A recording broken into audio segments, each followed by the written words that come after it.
This is the FitRoots podcast, and I'm your host, Aidan Lee. We are focused on teaching you the best of philosophy, martial arts, health, well-being, and business.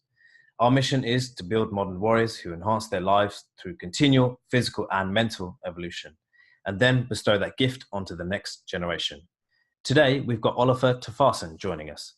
Olafur is a personal trainer, videographer, podcaster, and advocate of using psychedelics for spiritual exploration and healing. This is the FitRoots podcast, and I'm your host, Aidan Lee. We are focused on teaching you the best of philosophy, martial arts, health, and business. Our mission is to build modern warriors who enhance their lives through continual physical and mental evolution, and then bestow that gift onto the next generation. Today, we've got Olafur Torfason joining us. Olafur is a personal trainer, videographer, a fellow podcaster, and a huge advocate of psychedelics, which will help for spiritual exploration and healing. Welcome to the FitRoots podcast, Olafur. Thank you. Happy to be on. It's great to have you here, man. And I'd love to first just start off by, telling people how, one, we met, but also you telling us more so importantly about what your mission is and what you're trying to do with your podcast and your journey, because you're really at a stage now where you're transitioning into great things. So yeah, why don't you go ahead and tell us a bit about your journey and where you're at the moment? All right. Yes. With my podcast at the moment, I'm up to 10 episodes. I started 2-3 months ago. And yes, my podcast is called Planet Olaf. So it's including my name in it. My name is Olafur, but Olaf is the English, more understandable version, like the snowman from Frozen. Everybody like that guy. So yeah, I figured out I'd just call my podcast Planet Olaf. And it's about psychedelics. It's about health, fitness. I actually haven't had that many people on exclusively talking about health and fitness. I think they might stay a little bit away from it. But the people who are in the psychedelic community is very happy to be on. And I really like the guests that come on who have like both worlds in them, the psychedelics and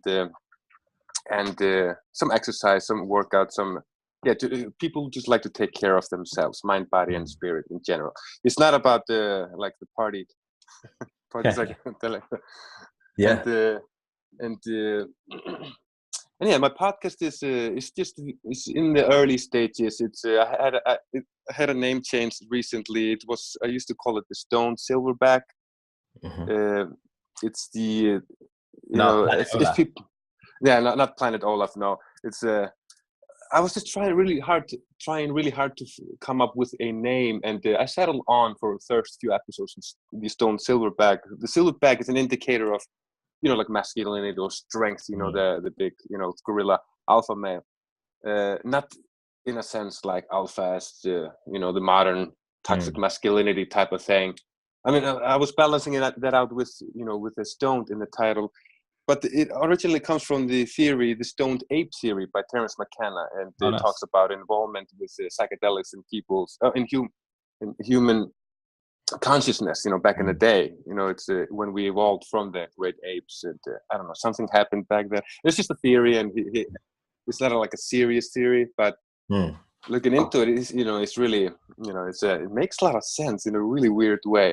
But I think, the title, I really like that title, the concept, Stoned Ape, Stoned Silverback. I'll probably work with it in the future, but it just didn't really, when I figured like Planet Olaf, that kind of gave me that, moment, like that's it for the title. So yeah, and you've got to feel comfortable with it going forwards, because if it's your show, what you're promoting in your brand, you want to feel exactly. You. And not that doesn't, I think there's a great explanation there, especially with the McKenna theory behind it. It's very fascinating. So I'm a big McKenna fan, and a lot of people don't know him, and it just had too many layers of explanation, and the first thing people see is just stoned something. So like it kind of just it was a little bit.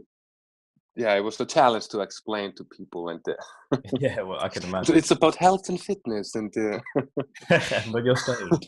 Yeah. So I just didn't want to give people the wrong.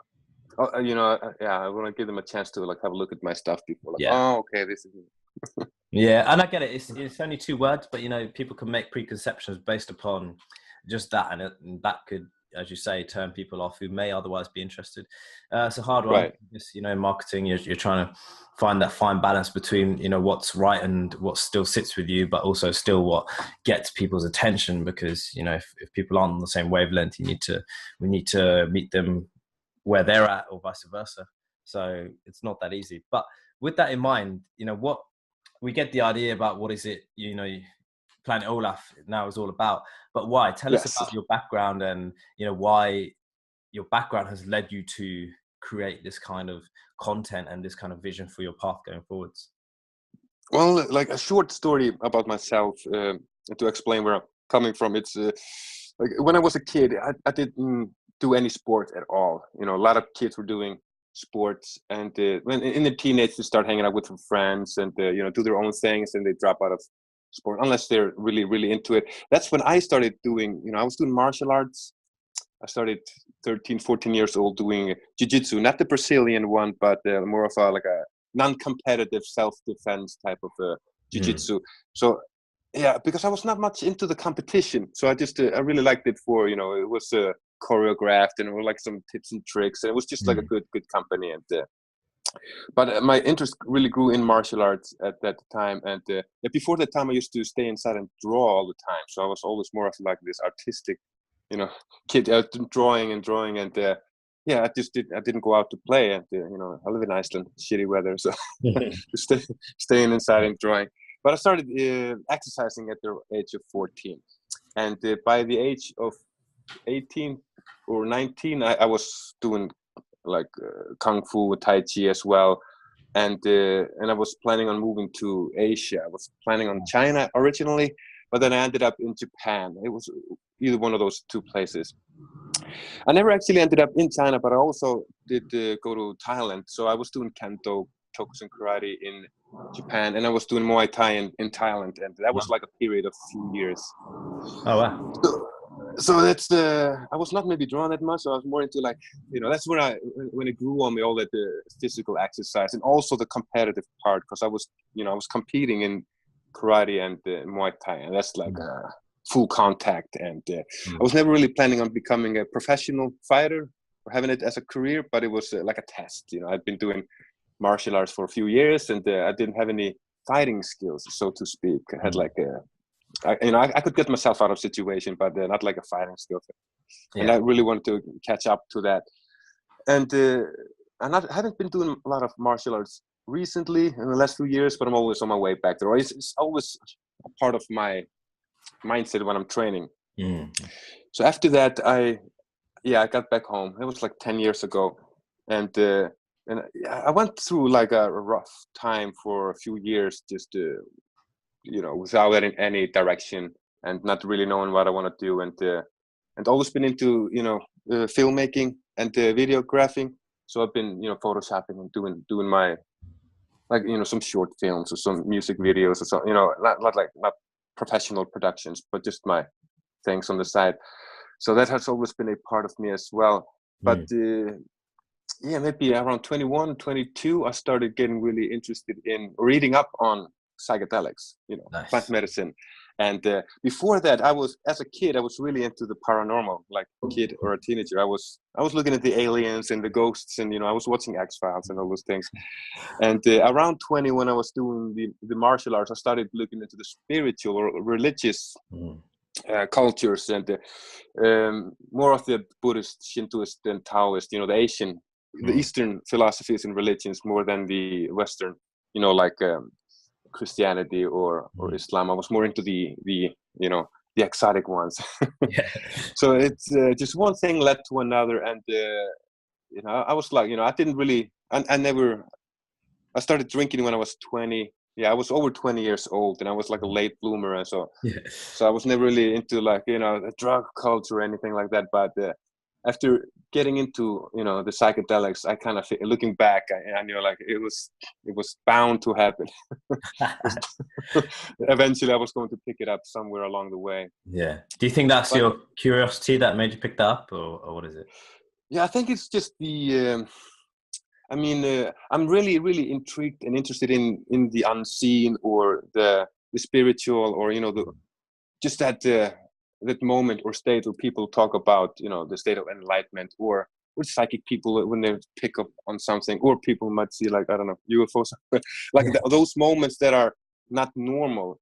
I was just really interested in like, as Terence McKenna describes, direct experience. You can listen to people talk to you about their trip to Africa, but it will never be the same as going to Africa. But in this case, we're talking about something that is kind of considered, or well, officially considered not real, scientifically, medically, or anything. I mean, like the experience itself, well, people, the thing is that experience is real.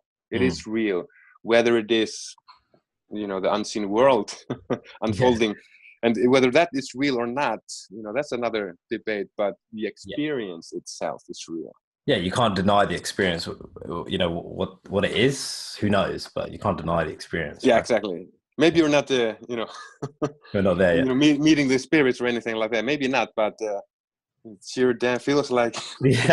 And, I mean, it's it counts if people do it, and if it benefits them, if it gives them answers, reassurance, and all those things. That is what makes it real, and it just it brings you to that question, existential question: what is real in general? It's not like my experiences show me that the next world is real. It's more like this world here is not as real as we might think. So very interesting. Okay, so just for those maybe who are uninitiated or those who don't know, what would you say a psychedelic is, and then give us examples. Obviously we both had experience with it, but just for those who don't know, tell them what it is, examples, and then also maybe about where you started, which ones you started with, and then I guess progressed to, and how you use them now.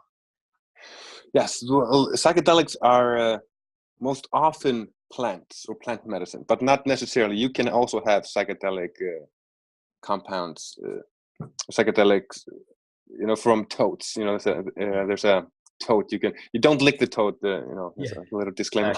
But the Cambo. Yeah, well, the cambo is well, I don't know if it's psychedelic, maybe in a way. I had the cambo experience. It was not psychedelic for me, but it is very sacred, like frog in the Amazon, and it's a medicine, and it's really powerful, and really potent. I was referring to the DMT toad, the Sonoran desert toad, that has a DMT, one of the lesser known psychedelics for the general public. The most common known psychedelics are LSD and mushrooms, and those are the the triggering words. People go, acid, magic mushroom. But I tend to talk about. I like to talk about like psychedelics, entheogens, and just plant medicine. Use those words before I start using words like mushrooms and LSD. Then you can see who is interested in those things behind those. Behind negative connotations and stuff, right? Like it might throw them off, and that's okay, because that is just it's just the way it is. It is a big taboo, and but the other psychedelics, like there's this cacti peyote, and then the ayahuasca is really on the rise. I remember back in the day, just a few years back, people didn't really know that word, but every now and then people are like, I've heard about it. People who are not into those things, they heard about ayahuasca. That is not a plant, but that is a mixture of different plants that when they are brewed together and ingested, they bring about a profound state of consciousness. And so those psychedelics have been really they have been a part of our history, human history, even before, as the Terence McKenna theorizes. We were already eating them when we were monkeys. And exactly. I mean, animals seek out psychedelics, and plants that give them euphoric states, and we can't really ask the animals, but they seem to be tripping after eating. I mean, they eat plants with those compounds in, and then they seem to be like having a really good time, a really deep time. Deep. There's quite a few examples of that in nature. It's quite fascinating when you watch them, just as you say, tripping balls. So it's it's very, very interesting, especially for us. We can report and communicate it, but the experience between one another, which is obviously the more amazing part. and second to doing it, obviously.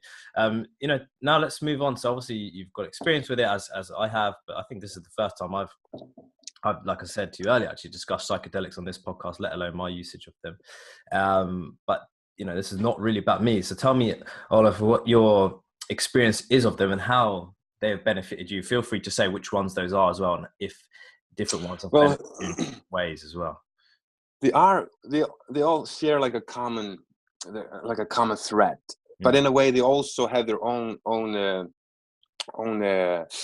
what is that? Say it like a own. Just for example,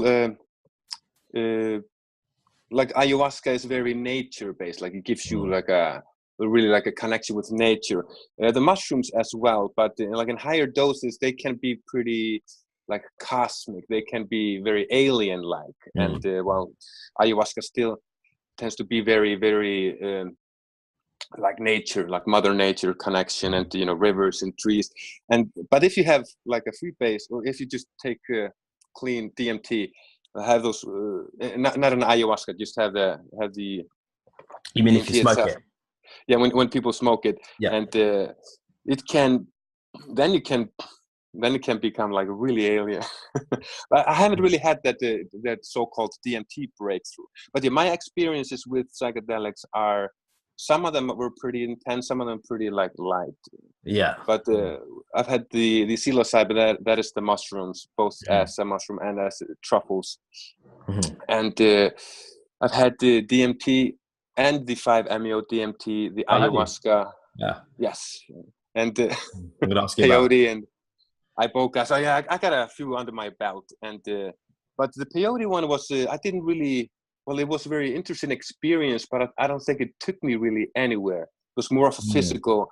I was just I had it for 2 nights, and it's a very interesting weekend. We had like a sweat lodge as well, and that was also in a way that was also really like therapeutical, or like it was really not like psychedelic, but I mean it's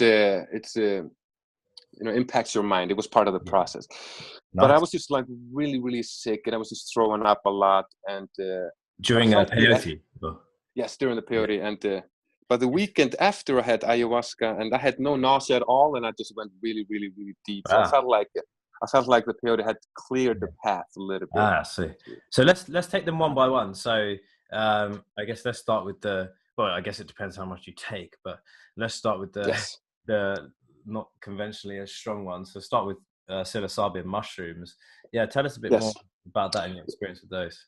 The mushrooms are probably one of the most common, along with the LSD. I've never had the LSD experience. Okay. And the mushroom is it grows all over the world, and it is actually very unique. It has now my English is being put to the test. It has like a 4-phosphate something molecule. It has a molecular structure that is unique in nature, nowhere to be found out. So that's a really, really, I don't know, like a alien fingerprint. I don't know. Yeah. I'm quoting a lot of Terence McKenna stuff here. Yeah. And he is the mushroom is in lower doses. It can be very like manageable and enjoyable, and gives you like glimpses and insights. But in a larger doses, in a very large doses, it can just dissolve people, obliterate them, just throw them into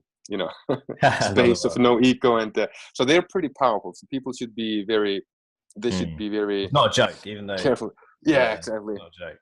A lot of people who I've heard a lot of horror stories, as anybody has. Most of the stories I've heard about psychedelics are pretty good, because I listen to the stories of the people who are doing it intentionally and in the correct setting and with the right mindset and have done their homework. But people who don't do their homework and take too much, or mix it with other drugs, whether it's alcohol or any type of prescription or other illegal drugs, that is always a bad story with a bad ending. So don't do that. Yeah, definitely. But the mushrooms can be pretty light, and they don't bring as much. People can get a little bit nauseous, but they don't purge. Purging is not a big part of the mushroom. So I've had a few of those experiences that just made me realize the potential of psychedelics, and it just made me read more about them. Maybe like a one short experience with a few glimpses produced maybe hours and hours of me reading upon it and watching documentary, talking about it, thinking about it. So eventually, a couple of years ago, I ended up in the Netherlands on my first official, like, spirit journey, as I would call it. Nice. I consider myself, starting officially like my spirit journey with him. I had I tested it before. I was testing the waters, but I went first time for the swim.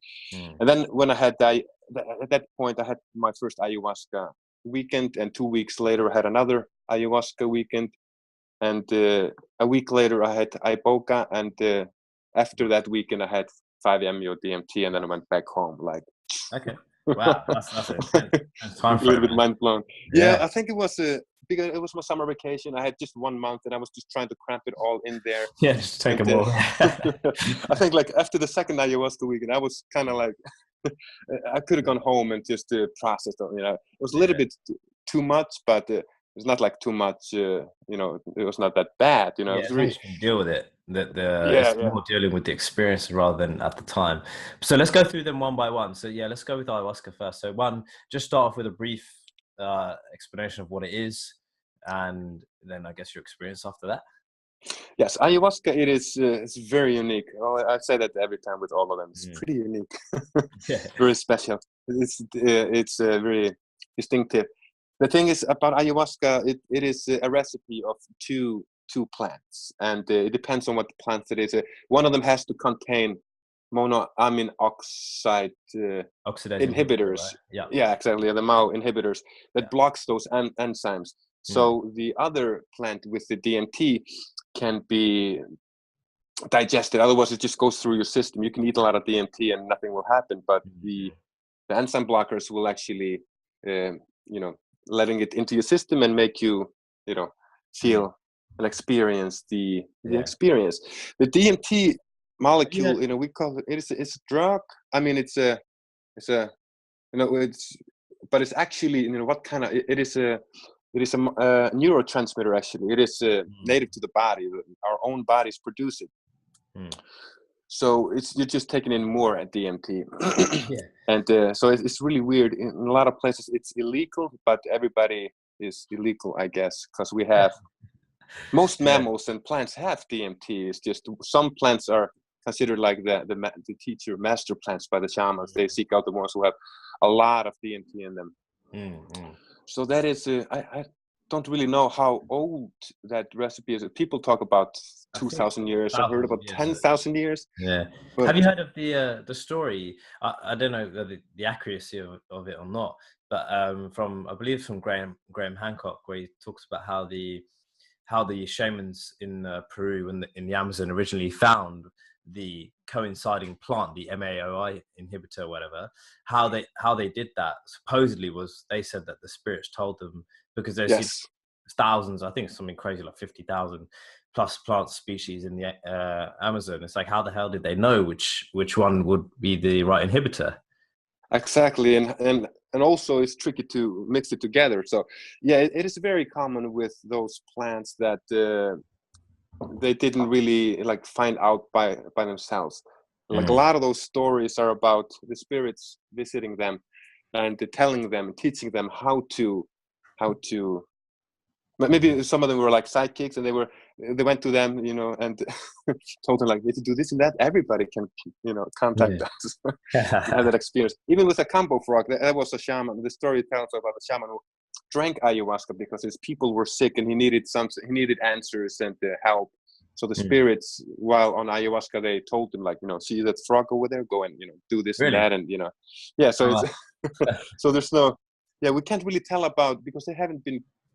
I don't know, we can't really tell about how many years. The first written, like, scientifically documented reports on ayahuasca, I think, from 1800s. But we can't really tell how many generations back. They just look at the archaeology or artifacts. Graham Hancock, he's really into, like, ancient history, so he's probably a really good authority on that subject. But I think I don't know the recipe of ayahuasca, how it is today. I don't know how old it is, but they have been working with those plants for like a millennia or like a really, really long time. Yeah. And What was your experience on it then? So you've got some background now, which was one, fascinating, but two, insightful. well, What your experience with it, with ayahuasca? it was it was really, every time I had it, it felt like it took me deeper and deeper. I had the 2 ceremonies my first weekend and another 2 ceremonies the second weekend, and I've had it 4 times now, additionally 8 times total. And yeah, it is.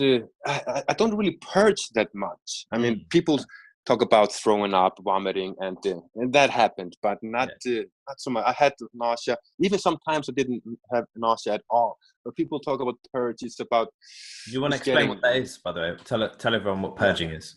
Purging is that can be, well, you know, if you cry, or if you laugh, or if you scream, or if you sweat, or if you just have a runny nose, all of those things can be considered purging. But with ayahuasca and some other psychedelics, they can have pretty like a violent purging, where people like throw up or need to have diarrhea, and those things that need to be like taken care of. They can't really. They should have somebody around to help them, assist them. Yes. And the purging is it's in a way it's a detox, and it just releases your system of like maybe toxins and those things. But people also talk about energetic detox, and I can't really prove it scientifically, but I agree on my experience, because when I threw up, I felt like I was getting rid of something. Yes. And I just felt so light afterwards, and that feeling continues when you're sobered up afterwards. Yeah. So the purging is just letting go of things. And my very first ayahuasca ceremonies, I actually had a lot of trouble letting go, because I had been just conditioning myself.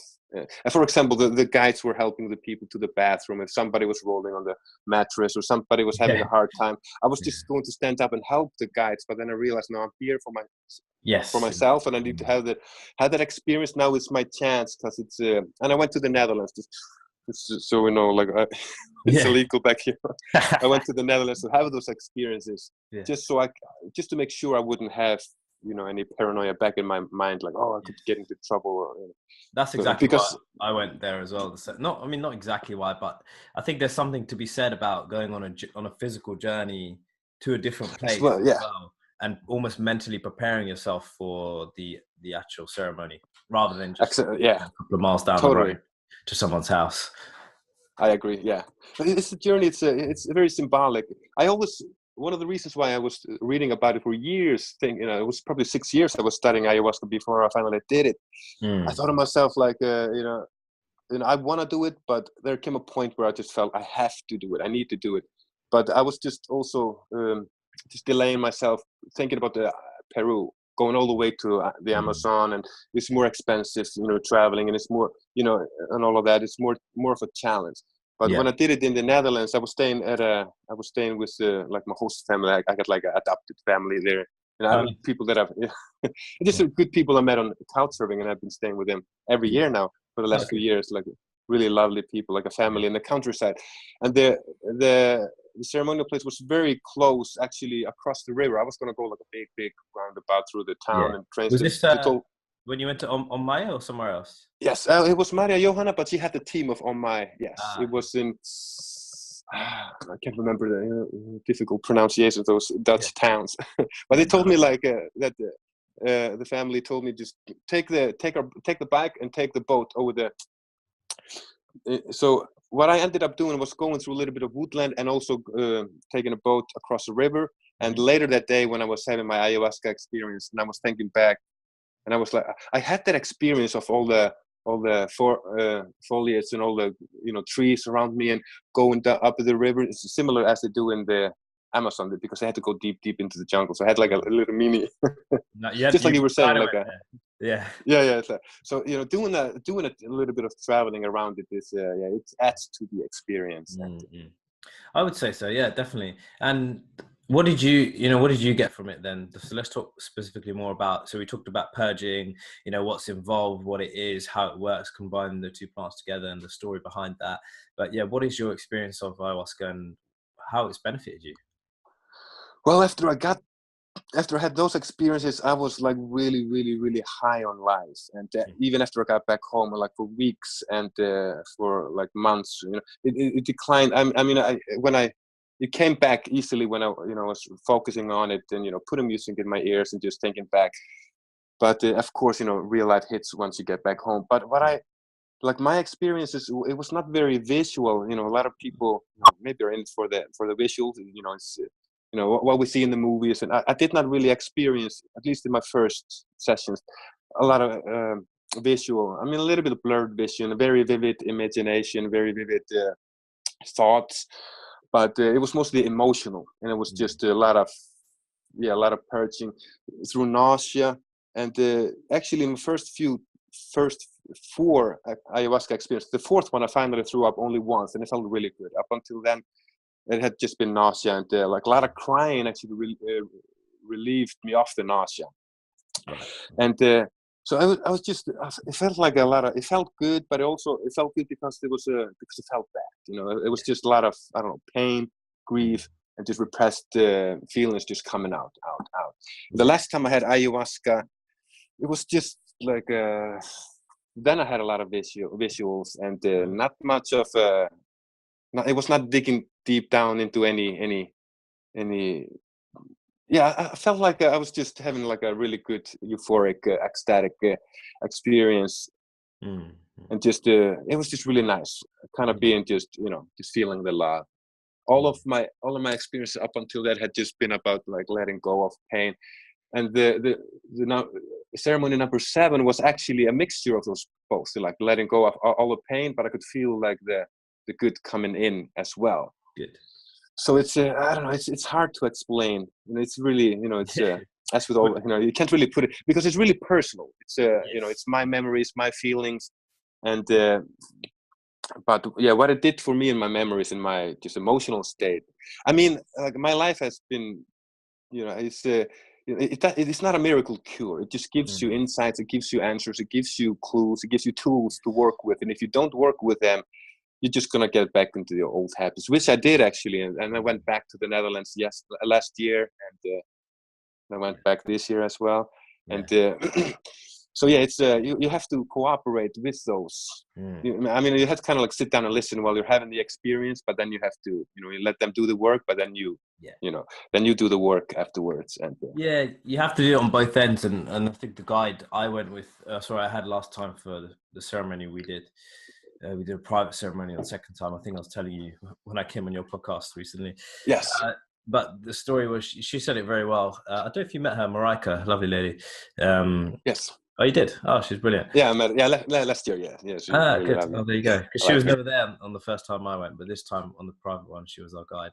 But she said it like this, you know, you have to come here, you do the work, but then you get home, you do the homework. You know, it's like training. You can't come up, do one training session, and you go home and you eat shit, and you do nothing. You sleep badly, you're stressed all the time, you haven't got the right light, the water, right mechanics, or whatever it might be. You have to work, you know, it's like anything. So we've all been there. I think I did that the first time. I didn't really consolidate the experience very well. But it does take some experience to help you take the experience on board better next time. Like psychedelics in a ceremonial setting with intentions are very, very good to disrupt that those habits, those you know, the way things are going. It's really good to disrupt it, but then again, you can always sink back into it. Yes. I mean, I felt like it's really weird. With ayahuasca, I felt, you know, I felt had a good experience, and I was just on a pink cloud, or what do you call, like cloud 9 in Icelandic? We call like a pink, you know, floating on a pink cloud, like for like weeks, and when you feel like that, it was really easy not to do any work, just basking in that, you know, like the newly profound understanding of the world and life, and just looking around at all the trees or the rain or the sun or whatever, and just being like, oh, everything is so great and so perfect.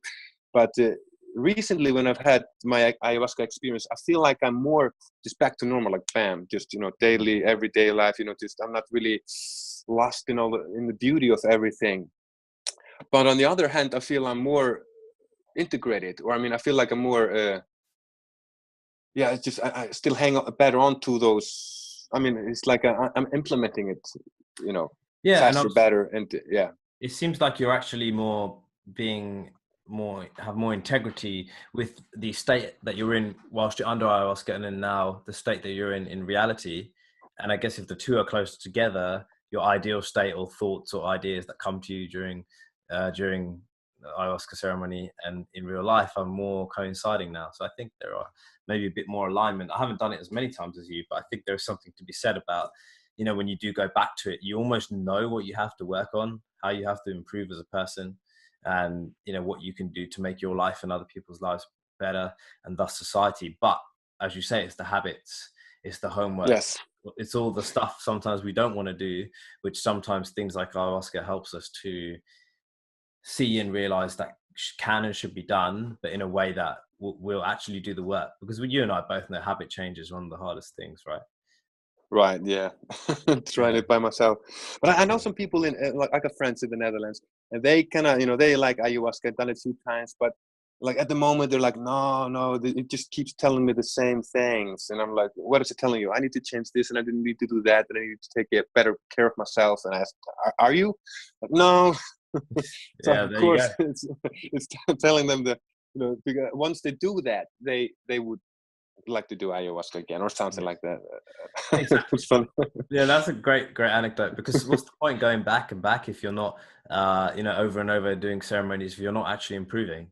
You know, you don't want to get caught in that sort of psychedelic trap of just doing Yeah, exactly. it, right? And it's not addictive. It is nothing No. like that. You know, it is, you know, it's plant medicine. It's Mm. herb. I mean, you know, I talk about it like that, but in a scientific understanding, yeah, of course, it is a drug, but Mm.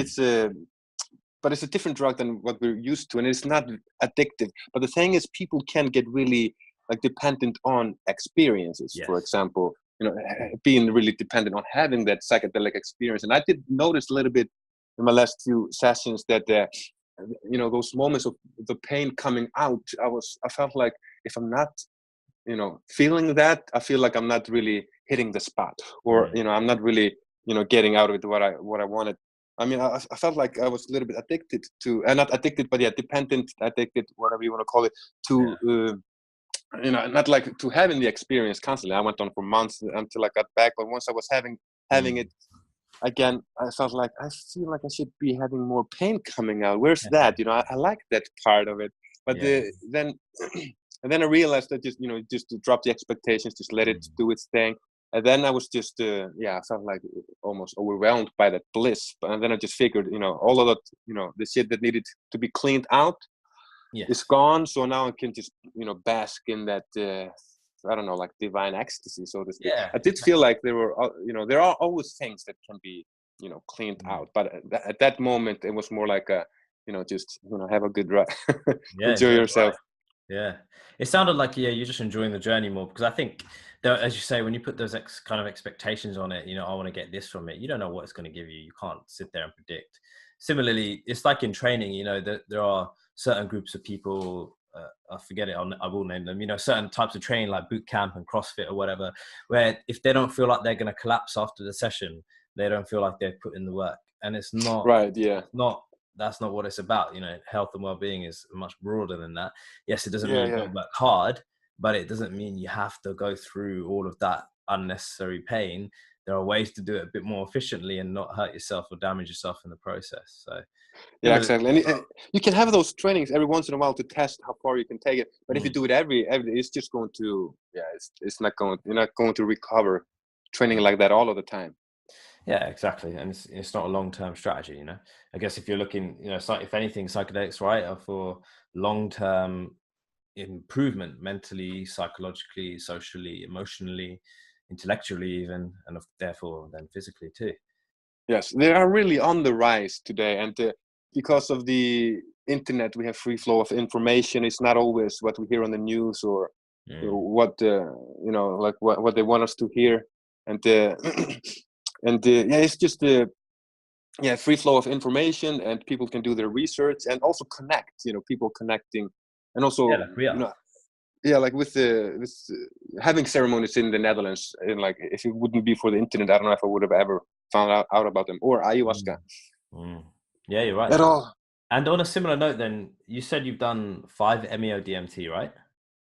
Yes, Yeah. that So is the tell us about one, what it is and the difference, because they're not that dissimilar in some ways. So tell us what yes. difference is and what you felt from it. There are when people talk about smoking DMT, they usually talk about N-DMT or 5-MeO DMT. The 5-MeO is 5-methoxy dimethyltryptamine, and this can be, it is in the venom of the Sonoran desert toad, the Bufo alvarius, and the DMT itself is not the venom, I think, but it's you burn that away actually when Yes. you smoke that DMT, and you should not use that DMT in ayahuasca brew because it's Mm. 5-MeO, and that actually can be dangerous. That can Yes. be toxic. Mm-hmm. And well, I'm actually having an expert on 5-MeO and DMT coming on my podcast soon. So he's a medicine man, and I'm really looking forward to it. But I've had that experience once. That was after my Iboga experience, after my 2 ayahuasca weekends back in 2016, and it's really interesting experience. It was probably the craziest experience I've ever experienced in my life. To the Wow. point I really don't remember it. It just it was just too much. My brain just didn't really So hang on to it. tell us how it was consumed. Did you smoke it, I assume? Or? Yes, I was in the Netherlands, and there is this person that is who has ceremonies with mushrooms and has the DMT, and I went for. He didn't have anything scheduled, so I had like a private ceremony. So he had me coming to his house. His house was really cool, a lot of crystals and the ayahuasca patterns on the wall and the Alex Gray paintings. Nice. But it startled me a little bit because I had to cross the border, so I was actually in Germany. So he was kind of like, shh, there was a little bit of that factor. I was actually, leaving behind in Iceland to come to the Netherlands. So I felt a little bit out of, because you have to feel like really, really, really comfortable going into this experience because you get really vulnerable. And I don't know, there was some point he said like, oh, I hope I got enough. Coming all the way here from Iceland, paying all that money, and I don't know, it's like, and he had his kids in the house, and they were, he had to run back and forth, and it was like a big distraction. A really cool guy, and I really like his whole charisma. He's really into psychedelics, really dedicated, really knowledgeable, and but there were like few of those things that I don't know. I didn't have any, I didn't have like that breakthrough, I think. And maybe because of the environment, because of the setting, also maybe because I've been having such extreme experiences before with Iboga and ayahuasca in the previous weeks. So maybe, maybe I had taken in all that I needed for the time being to take home and process. Yeah. But a year later, I had ayahuasca and a ceremony with Omai, and that was a moment where I was letting out a lot of the pain, but also taking in a lot of the good stuff. I mean, it was just being replaced in like the former experiences were just letting go of things, but now I was accepting. And it was a little bit more visual, and it kind of reminded me like slightly of that, experience. So it brought it back a little bit. Yeah. But 5-MeO DMT is something that I will definitely be doing again. I don't know when, but when I do, I hope to. Yeah, I'm just going to treat it like I'm, the day or the week before. I'm just going to be like a total monk about it. You don't really need to do a diet like you do with other psychedelics, like you have to fast. Or it's preferably good to fast before ayahuasca or peyote because you purge it. But yeah, I'm just going to do like a big weekend of meditation and reading and isolation. I don't know. Then I'll have the 5-MeO DMT because it just really, it scares people. It just, it completely dissolves them. And it's a big ride. It's just, you're just being thrusted through, I don't know, it's just only like space. For about 15 minutes or something, right? It's not that long. 10 or 15 minutes. And comparing it to space travel is a very modest way to put it. It feels like you're going through time in different dimensions. And I was just crazy. I just couldn't grasp it. As soon as I was trying to make sense of it, which was impossible, it just shifted into something else. Boom, boom, boom, boom. Wow. And it was just, I just felt like a human mind is not supposed to like possibly experience that. It was just way beyond what is, and because I never really thought about the limits, like what the human mind can actually conceive. But this was just like millions of levels. It was too much. Yeah. Maybe it was not. Maybe I could have like saved it for another time. But it was really interesting. Yeah. And the difference between DMT and 5-MeO is that it seems like the 5-MeO supposedly, I can't talk from my own experience, but what I'm reading about it, it just takes you it just throws you out into space, and then you just dissolve and you emerge with the source, God, the infinity, just whatever, like words don't do it justice. But the NN-DMT can actually be like when you encounter, some beings or encounter spirits, and you find yourself in certain places. And I've never had that experience, so I can't really share anything about it. But yeah, I just read a lot about it. So it's weird how like small tweaks in the molecular structure can actually, make the experience so much different. And the mushroom itself is very, very similar to ayahuasca and DMT. It is actually a DMT molecule with an extra oxygen atom on it, and so yeah, I don't know. Those are keys to that. To the kingdom, eh? Yeah, to the alternate. Yeah, the kingdom is a good way to put it, or like a crystal palace, or heaven, or Eden, or I don't know. Maybe something beyond. I don't know. Yeah, no, it's super fascinating. And yeah, I knew we were gonna focus on this today, Olaf, because I knew it's something you're very passionate about and you want to share. But before we wrap up, what obviously people have heard. Those who are initiated to some of this may be old news, but those who don't know this kind of stuff, and I guess they're interested in understanding more. What advice would you give to those who are potentially going into this psychedelic world, if you like, for the first time?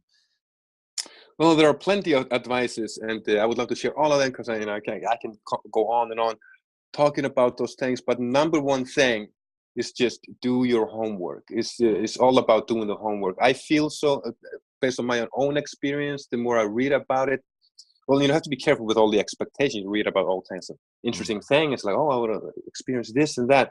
Just accept the experience once it comes, but do your homework, and all of the great minds in psychedelics, or people who, the researchers, they all say the same thing: just do your homework. And just the more you know, the better. And because that, you can't just come back and hunt you, like if you don't know, what's going on. Well, you can't really truly understand it. They say nothing really prepares you for it completely or fully, and that is true. Yes. But the more you know about it, the better you will just feel about going into the experience. And yeah, that's just going to result in a better experience. No, and homework is so key. Yeah, do your homework. And well, I would recommend, there are websites like Erowid, EROWID, that I think it's com, maybe it's org, but people can look up Erowid. It's a big database of trip reports, the chemistry, all kinds of, all of the drugs, even, from caffeine to cocaine to alcohol and all those things. And you can read a lot about the plant medicine over there, and just seek out the ones, like Terence McKenna. He's a big advocate. He unfortunately passed away.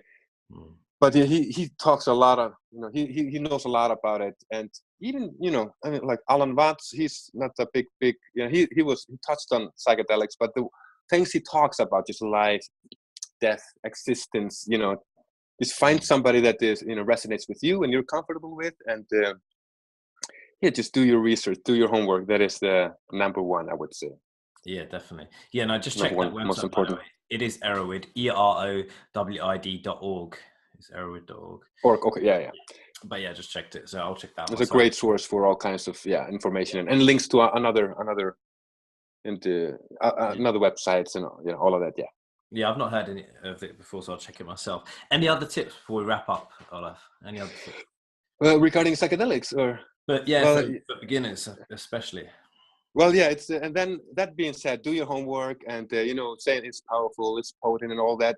and it can be, it can be challenging, it can be a difficult time, and there can be purging, but apart from all that, just enjoy yourself. I mean, just accept it. And I mean, we go to the movies to watch horrors, and we watch like a drama, not like, comedy or pleasant things, but we still go them to enjoy ourselves. So enjoy the process, because it's it is, as scary as it may sound, in a way, it is a moment of death. It is it's my experience. And it is a moment of death. It's kind of like looking over your life, and you're going to see, the good things, and you're also going to see the bad things. But just appreciate it, observe it, and do not try to fight it. Just accept the experience. The more you try to fight it, the more the worse it's going to get. Yeah, I found that directly. It's great advice, because the more you fight, the more it gives you, and in the sense that the more pain it gives you. And when you just let go, and so it sounds so cliche, but when you let go and surrender, then it's just, you can relax. But it's a good it's in life really hard, and hold on too much. Easier said than done. Yeah, exactly. We hold on too much in life in general, and it's like, it's like stress. The more you hold on to it, the more it builds up. So we've got to let it go. And exactly, great advice. Awesome, man. So let's wrap up. So I think those are two great things. On that note, just as a caveat, it's not for everyone, but for those who are interested, it's something that hopefully this show has piqued your interest. I'm sure it has, because it definitely has for me, even though I'm somewhat versed in this area. But it's been a pleasure, Olaf. But before we wrap up, tell us where anything else you want to mention, but anything else about yourself, so where we can find you, website, social media links, or anything like that. Yes, people can find me as a Planet Olaf, both on Facebook, Instagram, and YouTube, and iTunes. And my next two interviews will actually be Maria Johanna, who led the ceremony from a couple of years ago, and also Dr. Jerry, as he's called. It was a long title. He was the author of the God molecule, the 5-MeO-DMT. Oh, really? So really, yes. Oh. Yeah. Do you know him? Who he is? No. I've read The Spirit Molecule by Dr. Rick Strassman. Oh yeah. That's a great book. I recommend that one if people are into ayahuasca or DMT. That is the Spirit Molecule. This one is the God molecule. Those titles are like very spiritual, and so people can check out Planet Olaf. And unfortunately, my personal fitness training business is just locally at the moment. It's so I don't got anything global or anything in English up and running. But I'll put it on Planet Olaf in the future. But people can check out my other podcasts. I'm bringing out a lot of people, more experts, or more articulated, and more experienced, and more, just deeper down that rabbit hole that I am. No, good. I mean, you're getting some great guests on, and we'll be sure to put those links in the show notes. And similarly, you go and check out Olaf's show, guys. If you're listening, it's great. Especially if you're into the psychedelic side of things. Obviously, as you said, he is in the fitness world as well. But I think we can have you on at another time to discuss those things. But sure. I was a guest on Olaf's show earlier this week, and that's the first time I've publicly spoke about psychedelics and my usage of them, and I guess second time here, or first time on my own podcast. So it's been quite interesting, and I'll be sharing more with you guys on it as well. But I know today actually we focused just on psychedelics, but I know in the future I'd love to have you back to talk about various other things. So Olaf, I just want to thank you for spending your time with us, sharing your journey, your wisdom and experience with us too. All right, my pleasure. I appreciated you having me on, and giving me the platform to speak about those things. Appreciate it. It's an honor. And to wrap up, I'm Aidan Lee. This is the FitRoots podcast. Thank you for helping us on our mission to build modern warriors.